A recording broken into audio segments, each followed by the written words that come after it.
देखो, सीखने के कई तरीके होते हैं। कोई चीज़ हम माइंड से सीखते हैं। Something we learn from our heart and something we learn by doing. So these are basically domains of learning. और जो ब्लूम टैक्सोनॉमी के बाद आए। Very good evening everyone, my name is Rahul Negi and you are watching me on the scholars guide. So this basically is day 56। One second. हाँ, this basically is date 56 और 150 days 150 topics. और आज का हमारा जो टॉपिक है, topic number 42, domains of learning and Bloom taxonomy. आप कह रहे होंगे 56 डे 42 ये मैच बैठ नहीं रहा। देखो, कई वीडियोस के मैंने पार्ट में बनाए, तो that's why day is 56 and topic is 42। Don't worry, I will complete 150 topics definitely. तो start with domains of learning से स्टार्ट करते हैं। इन टीचिंग एप्टीट्यूड जो हमारी सीरीज चल रही है, learning is not only about gaining knowledge. It's not just about gaining knowledge. A student also develop thinking ability. आपकी सोचने की शक्ति बढ़ती है। फीलिंग, एटीट्यूड एंड वैल्यूज, आपकी फीलिंग्स, कई फीलिंग इम्प्रूव होती हैं, या फिर फीलिंग के साथ आप किसी चीज़ को समझते हो। ठीक है। फिजिकल एंड मोटर स्किल्स, जैसे फुटबॉल खेल लिया, या फिर कोई मशीन से सीख ली, या फिर कुछ ट्रिक सीख ली। ठीक है, तो वो करके सीखते हैं, तो उनको अलग अलग कहते हैं। जैसे कग्निटिव डोमेन, थिंकिंग एबिलिटी। ठीक है। अफेक्टिव डोमेन हो गया फीलिंग, और साइकोमोटर डोमेन हो गया हमारा फिजिकल एंड मोटर स्किल। आप इसको ऐसे समझ सकते हो, इसको आप समझो mind, because thinking ability is related to mind. इसको आप समझो हर्ट, क्योंकि फीलिंग वगैरह सब they are related to what, heart. इसको आप समझो क्या, हर्ट। और ये आपका हो गया स्किल्स या फिर मोटर। ठीक है, फिजिकल एंड मोटर स्किल्स। ठीक है, these three domains together form the domain of learning. The concept of mainly developed under Bloom taxonomy. Benjamin Bloom के द्वारा दी गई थी ब्लूम टैक्सोनॉमी, उसके अंदर ही ये जो हमारे थिंकिंग एबिलिटी, कॉग्निटिव डोमेन, और हमारे अफेक्टिव डोमेन और साइकोमोटर डोमेन आते हैं। ठीक है, अब पहले समझेंगे कॉग्निटिव डोमेन। कॉग्निटिव डोमेन किससे डील करता है? Knowledge, thinking, reasoning, understanding, problem solving, intellectual ability. Because ये चीज़ किससे रिलेटेड है? माइंड से, ऑब्वियस सी बात है। Bloom cognitive taxonomy 1956। देखो यहाँ पर, इन 1956 Benjamin Bloom introduce 6 hierarchical levels. ये हायरार्की आपको याद रखनी। और ये हायरार्की कैसे? एक 1956 में आई, एक 2001 में आई। ये यहाँ पर नाउन के फॉर्म में थे, यहाँ पर वर्ब के फॉर्म में थे। वर्ब मतलब एक्शन। ठीक है, बताऊंगा आगे। ओरिजिनल कॉग्निटिव डोमेन में क्या क्या था, सीरीज वाइज याद रखना है ये। नॉलेज हो गया, कॉम्प्रहेंशन हो गया, एप्लीकेशन, एनालिसिस, सिंथेसिस, इवेल्युएशन। ये आप रट लो। ठीक है, दिस कैन कम। ठीक है, we arrange this from simplest to complex. पहले सिंपल टू कॉम्प्लेक्स नॉलेज, ठीक है, आपको गेन कर ले, और इवेल्युएशन सबसे कॉम्प्लेक्स होता है। ठीक है, तो ये सीरीज आपको क्या करनी है, याद करनी है। जो रिवाइज ब्लूम टैक्सोनॉमी 2001 में, जिसमें वर्ब के अकॉर्डिंग था, तो वो कैसे है? In 2001 Bloom taxonomy was revised by Lorin Anderson and David Krathwohl. The revised version change from noun form to verb. पहले नाउन की फॉर्म में था, अब वर्ब की फॉर्म में। कैसे? 2001 में आए न्यू वाले।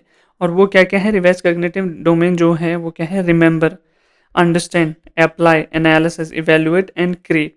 देखो, ये चीज़ें आपको याद रखने की ज़रूरत है। कॉग्निटिव में आपको पता लग गया माइंड से रिलेटेड। अब थिंकिंग एबिलिटी, एनालिटिकल एबिलिटी, ये तो आप समझ जाओगे कि माइंड से रिलेटेड। याद करने वाली चीज़ ये है। ठीक है, ये सीरीज सीक्वेंस वाइज पूछे जाते हैं।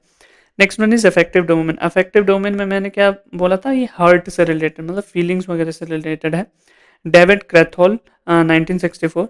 The effect affective domain is concerned with emotion, attitude and values, appreciation and interest of learners। ठीक है, इंटरेस्ट हो गया, इमोशंस हो गए, एटीट्यूड हो गए, तो किससे रिलेटेड है वो? हर्ट से, इमोशन से रिलेटेड है। लेवल ऑफ अफेक्टिव डोमेन, अब इसके भी लेवल आपको, जैसे उसके लेवल थे ना, इसके भी लेवल आपको याद रखने हैं। ये सीरीज वाइज ही याद रखना है। इसमें मैंने क्या कर दिया, मैंने एग्जाम्पल और मीनिंग दे दिया।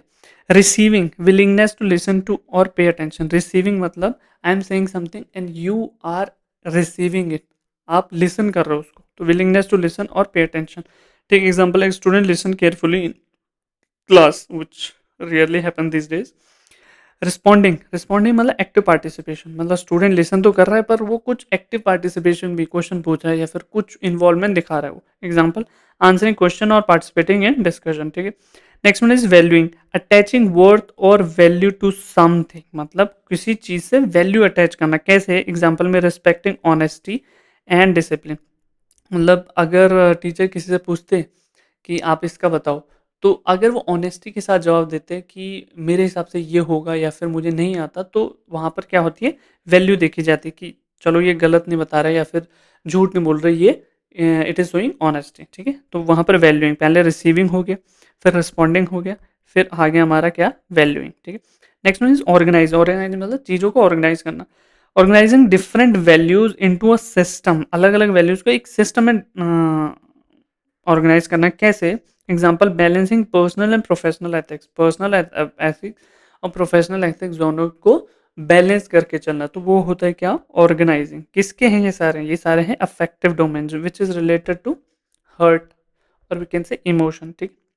नास्ट कैरेक्टराइजेशन, देखो कैरेक्टराइजेशन का मतलब आपने कई बार सुना होगा, एक पर्सन का कैरेक्टर उसकी the way he carry out himself is judged by his character, ठीक है, करेक्टर उस तरह से जज किया जाता है। जैसे values become a part of personality, example, a person consistently behave ethically, ठीक है, अगर आपको कोई एक दो दिन एथिकली बिहेव कर रहा है, then he showing his true face, then that is not true in this character, because they were something else before and they are something else after.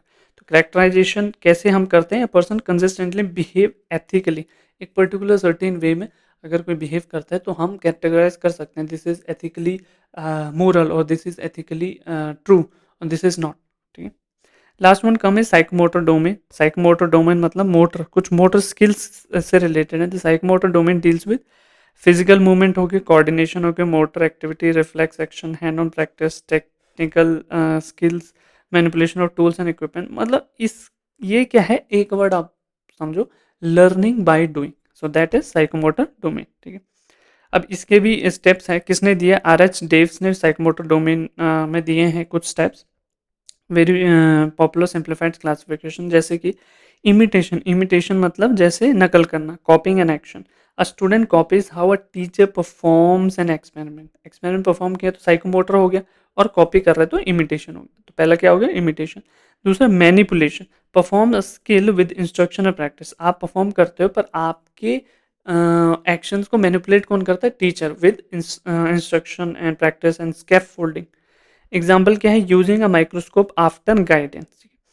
Third one is precision, performing accurate without mistakes, अब आपको teachers ने बता दिया, then you try to perform by your own और with practice आप precisely उसको करते हो।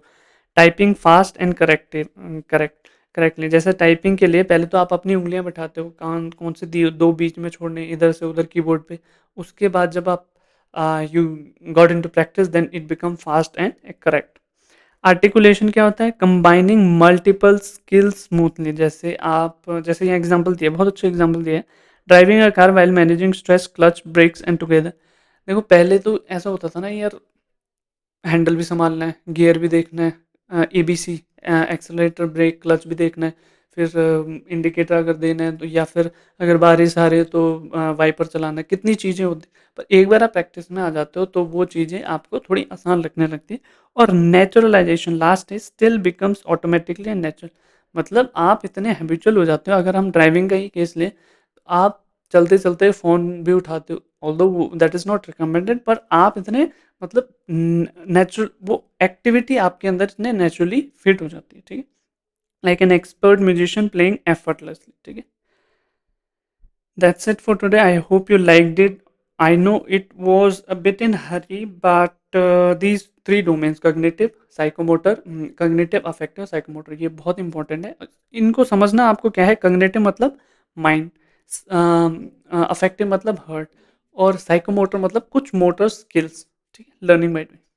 That's it for today. I hope you liked it. If you did, subscribe to the Scholars Guide. I'll see you in the next video. And don't forget to comment down your valuable suggestion and if any suggestion that you have for me.